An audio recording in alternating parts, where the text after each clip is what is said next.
Hi, in this video, I'm gonna show you how to transfer money from Google Pay to Fampay. It's really easy. First step we need to do is open our Fampay app. Once we have our Fampay open, we will go to the section where we will make our transfer. In this section where we'll make the transfer, we will see that we can enter an amount we want right here. Below, we can choose which platform we want to withdraw the balance from to send the money. In this case, we're going to withdraw the balance from GPay.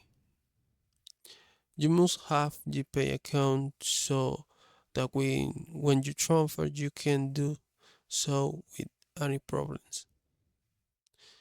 Just enter the amount to send and then send the money. It's really easy. I hope this video was helpful. Please comment and subscribe.